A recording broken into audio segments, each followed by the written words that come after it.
Florence School of Regulation annual conference.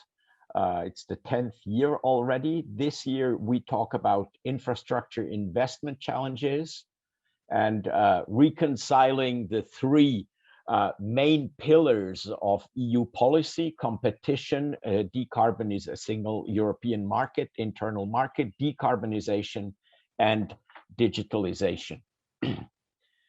So this year's conference, as I said, focuses on investments. And of course, the background of this is the recovery.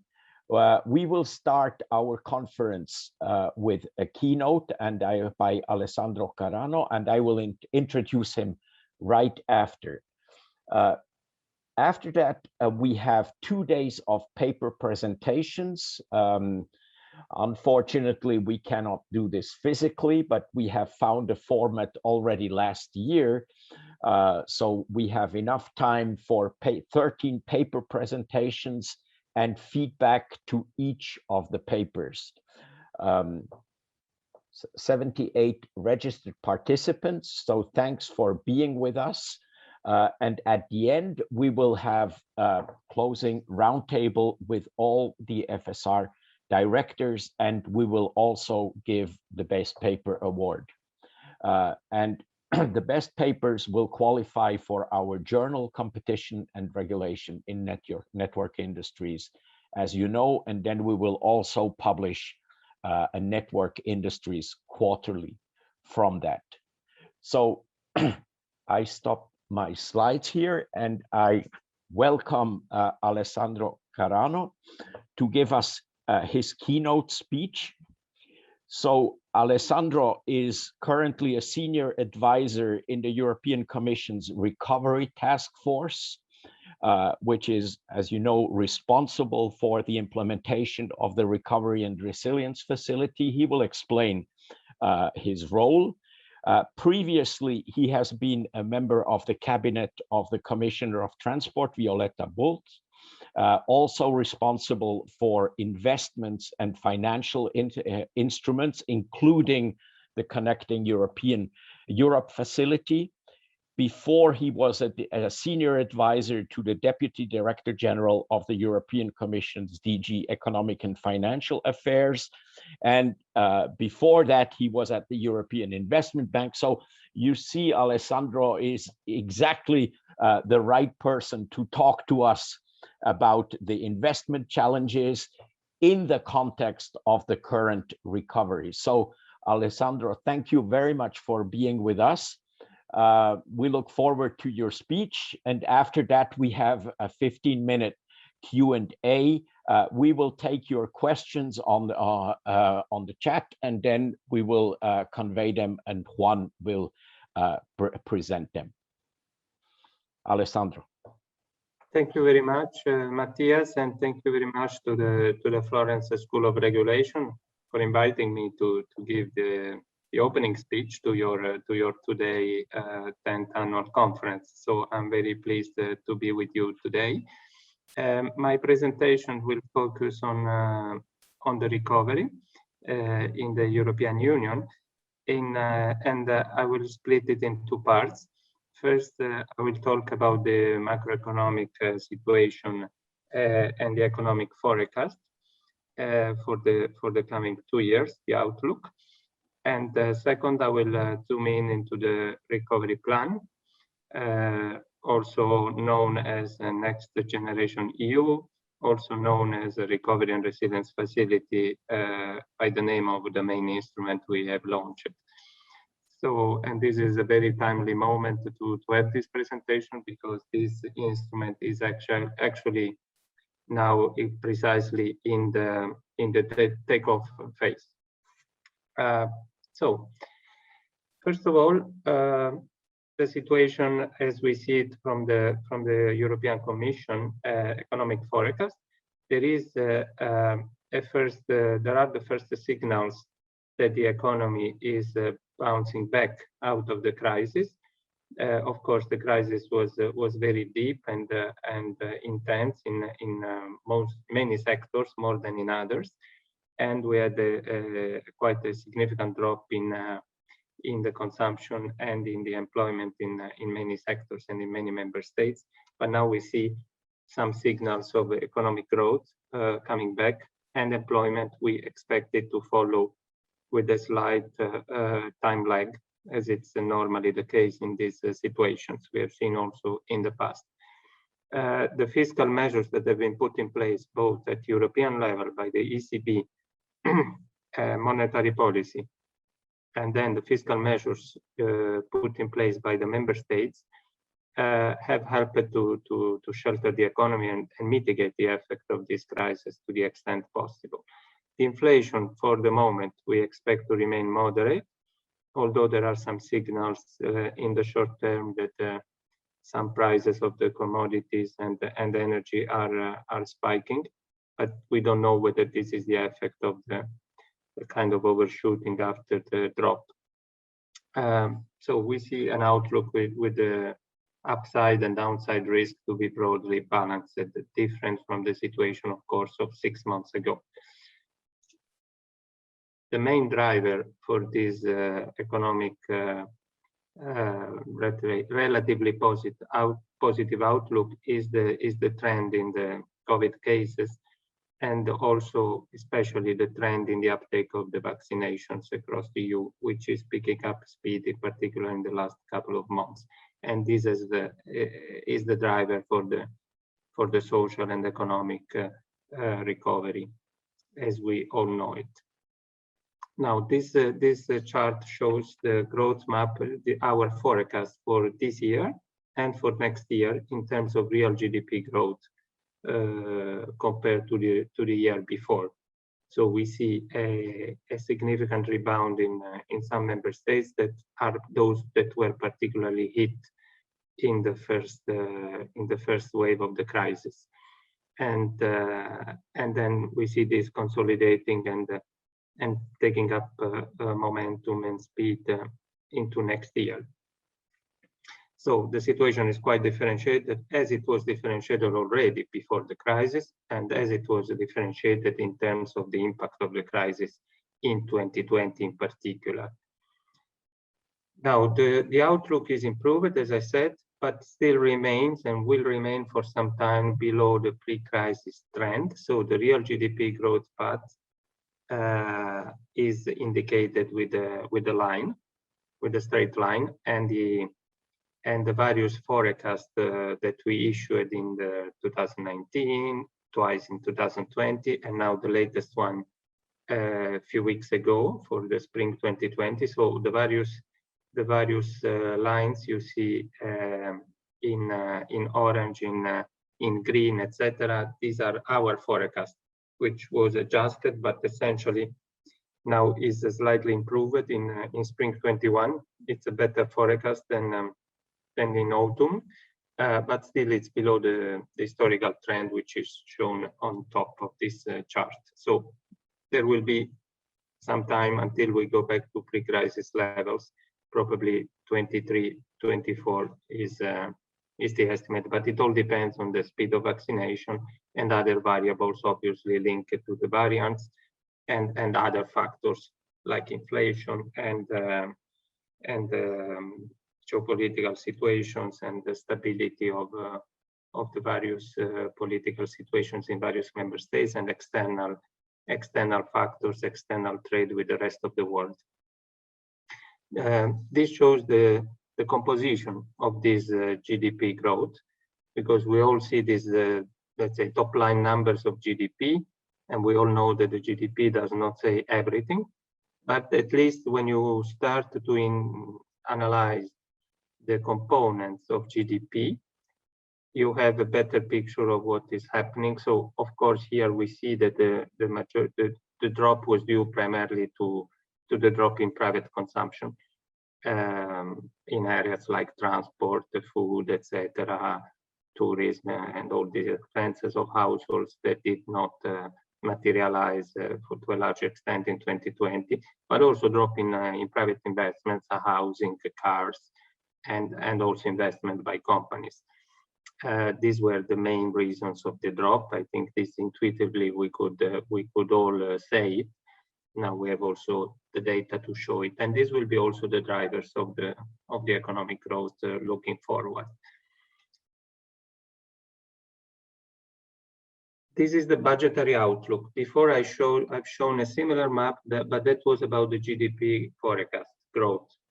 This one is the public deficit, and we all know that the public deficit were hit particularly because of the measures, the fiscal measures that the countries had to put in place to try to mitigate the effect of the crisis. So here you see the public deficit, and remember that according to the Stability and Growth Pact, we have a limit of 3% of the annual public deficit, and in some cases this is even lower, because the countries which have a high level of public debt have to have a certain path to reduce it to below 60% of the GDP. But let's say 3% is the indicative number of a maximum deficit that a country can have, and here we see that for many countries, even in the core member states, we went further below the 3%. In some cases, beyond 8% of deficit. This is a temporary measure, but still persisting in 21, and we see in 22 the picture gradually improving.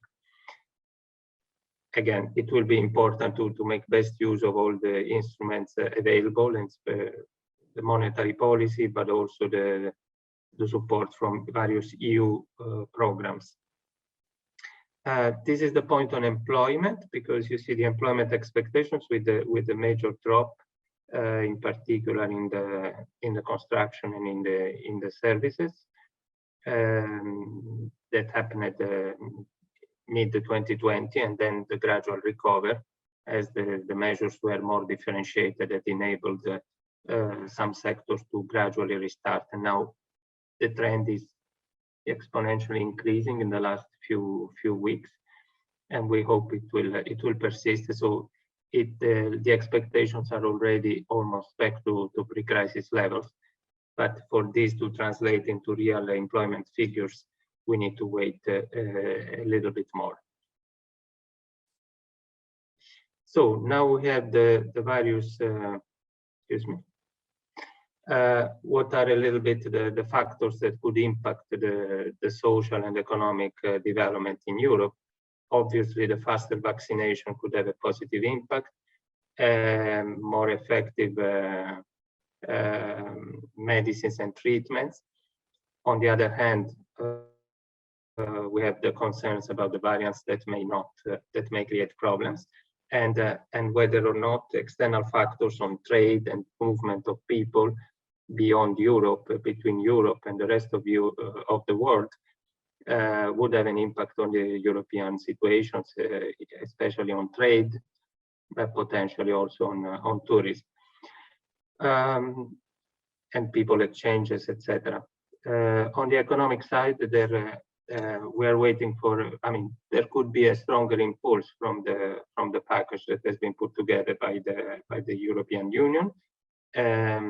We have to see a faster unwind of the measures and the restrictive measures and associated welfare benefits that were developed and boosted because in order to mitigate the social impact of the crisis.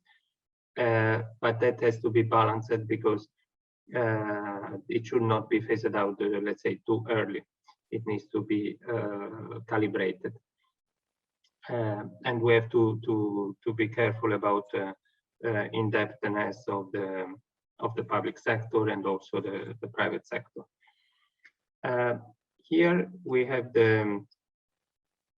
we pass to the second part of the presentation, where I would like to share with you what the European Union has been doing since the crisis started in February, March 2020. So there have been the first wave of measures that were concerning especially the regulatory framework, not so much the funding. So there has been a suspension, as you know, of some of the state aid measures with a temporary framework that has been adapted and now extended to the full 2021. there has also been a suspension, so-called escape clause has been triggered for the Stability and Growth Pact that has been suspended. So all the, for example, the excessive deficit procedures and the obligation to comply with certain medium-term objectives on the deficit and the debt have been temporarily suspended. Now there are discussions starting on what will be the future of the Stability and Growth Pact, and so this will be the object of reflections with the member states in the coming months to see when we go back, to which type of framework we will go back. There are some, let's say, views about how to restart the process. Then there was the launch of the first package of measures, one including the SURE, which is the guarantee schemes for the unemployment benefits given by member states to support the people who lost their jobs because of the COVID. And therefore the EU is issuing for the first time at a large scale for 100 billion euros bonds on the capital markets in order to finance the budget of the member states for the purpose of supporting these unemployment schemes. And then there were some measures related to the cohesion funds, with some flexibility introduced and a bit of boosting at the end of the financial framework 2014-2020 to enable the use of the leftover funds from cohesion to focus more on the pandemic reaction. And then there were new, of course, all the actions related to civil protection, the mechanism rescue, and the various actions taken to be a clearinghouse for medical equipment, to have a purchase of medical equipment at EU level, trying to pull the strengths of the EU as a whole, and the same goes for the vaccination, which was not easy, as you well know, to coordinate, also because of a lot of unknowns on which vaccine would be, let's say, effective and available in large quantities. So there was a strategy to play with various options, to maintain various options open. But now this is proving, after the difficulties that is entailed, especially because the EU does not have a direct competence on health, this is now proving, let's say, effective and efficient after the first few months. And then we proposed it in May 2020, this Next Generation EU package that includes a substantial increase of funding on top of the MFF of the budget for the multi-annual financial framework 2021-2027, that would be of about 1.1 trillion euros. This Next Generation EU comes on top with an additional 750 billion for the period 21 to 26. It's the so-called Recovery Plan for Europe, which is based on, again, on borrowing of funding from capital markets as a EU, so with a AAA rating of the EU. This shows what is the expected impact of this recovery plan in terms of GDP, including, let's say, direct effects on the investments and consumption, but also indirect effects. This estimate is differentiated by country. So you have the bullet, let's say the bullet points show the direct effects with the cumulative payments of the directly from the Next Generation EU to the member states, because there are national envelopes. This is the direct effect, 10.3 for Greece, 11.2 for Croatia as a percentage of GDP, which is very substantial. And then you have the indirect effects, which can come on top. And this brings to the top level line with the 22.5, 20.2, etc. So, for example, we are not only financing an investment which gives an immediate effect because it has an immediate effect on the GDP because of the public investment, but it will also generate indirect spillover effects on the returns, and the economic multiplier will allow to almost double, in many cases, the amount of the direct support over the period 21-27. This is the cumulative effect over the 6 years. And then there are also, because the market is integrated, the single market very much, there are also spillover effects between one country and the other, which are not directly taken into account here, but they will likely take place. This shows that the European response is also more effective than the individual ones. Now, as a core part of the Next Generation EU, we have the Recovery and Resilience Facility, which has an amount of funding available of up to 672.5 billion. So this is the majority of the 750 billion, the rest being Just Transition Fund and REACT-EU and other instruments, InvestEU, etc. So the effective implementation of Next Generation EU can deliver 2% of additional GDP by 24 as a whole, as a EU average, and create 2 million jobs. This is the estimate. So it will help to fill the gap that was created by the crisis. It is structured around 6 pillars, because the fundamental philosophy behind it is that we do not want just to support the recovery in the short term, but we also want to build the foundations for something that was already in the thinking and in the making before the crisis, that is to make the European economy more, essentially more green and digital, more, let's say, featuring more social cohesion, more competitive, and more oriented towards social sectors, human capital, and young generations. These are the key areas that the EU policymakers, that means the member states and the European Parliament, upon the proposal of the Commission, decided to structure the recovery around. And now, going a little bit more into technicalities, how it works, part of the facility will operate through grants. So it's a budget support from the EU budget to the member state budget with a limit, with a maximum per each member state. And if the member states so wishes, they could also ask for additional loans with a maximum envelope of 360 billion and a certain maximum per each member state of 6.8% of their GNI, sorry. So the grants have a limit of 312 and they are split by country. The very, very important feature, I would say the most important feature of this facility is that it is performance-based. That means different from previous and other programs which are linked to the spending. This one is based on objectives to be achieved, and they are translated into milestones and targets. So the member states have to present plans to the Commission.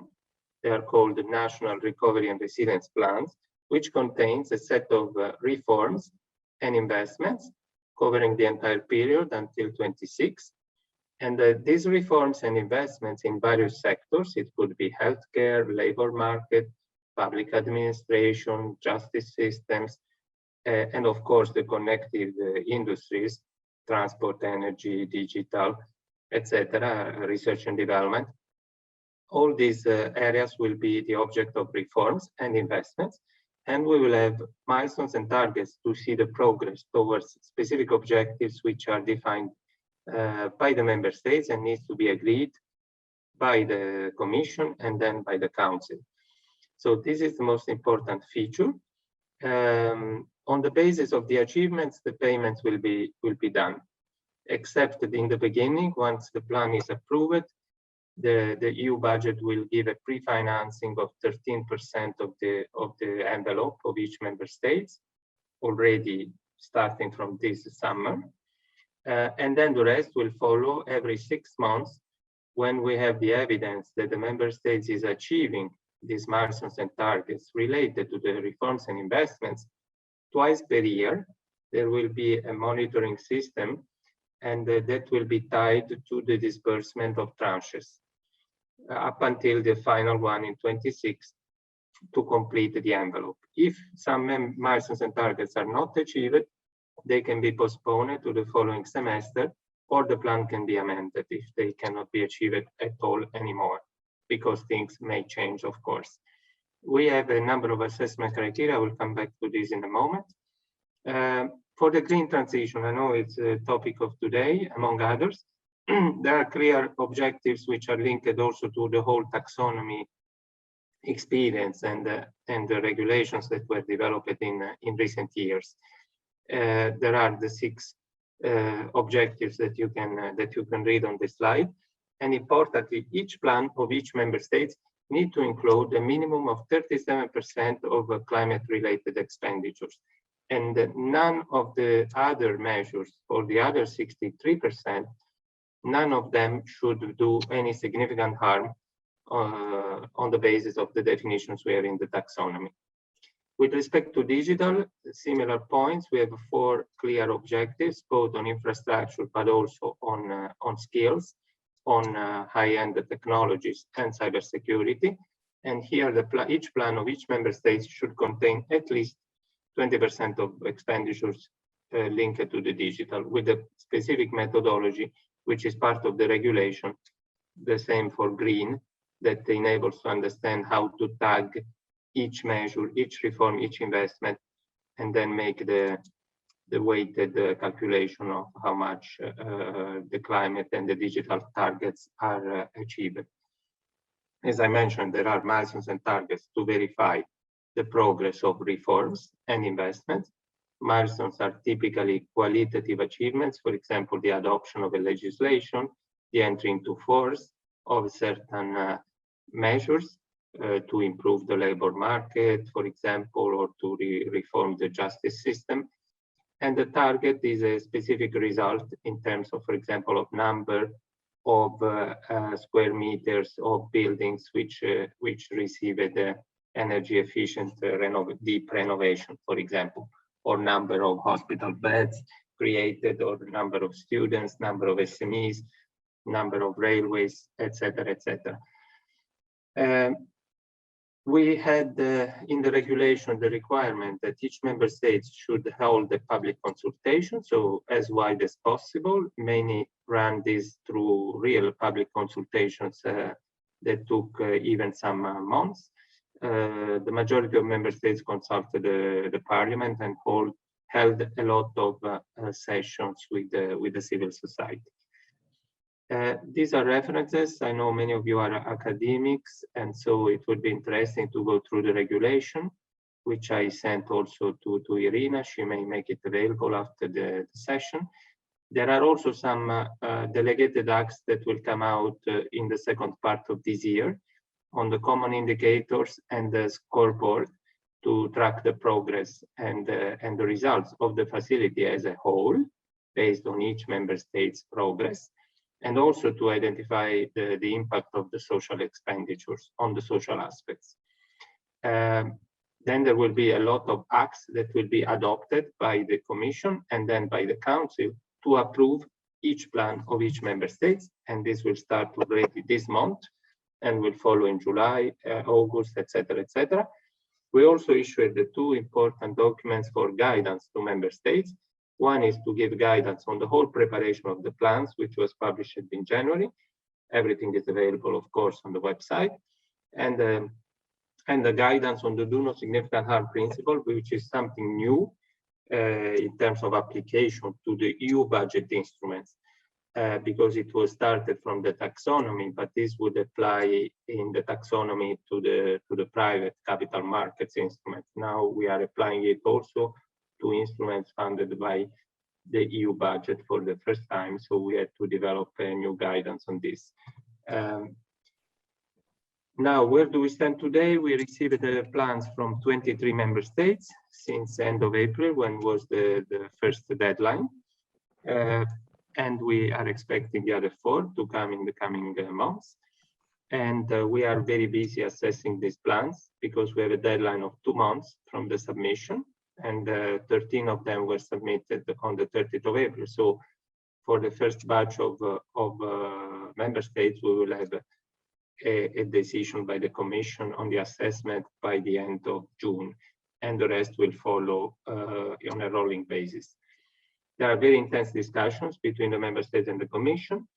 After we make our assessment, we go to the Council, and then if the Council approves, the Council has 1 month afterwards to approve it, and then we release the 13% pre-financing, and then we go through implementation. As I explained before, every 6 months, the member states has to show evidence of the progress, and then the Commission, if it's satisfied by this progress, and the Council as well, it can release the tranche of payments.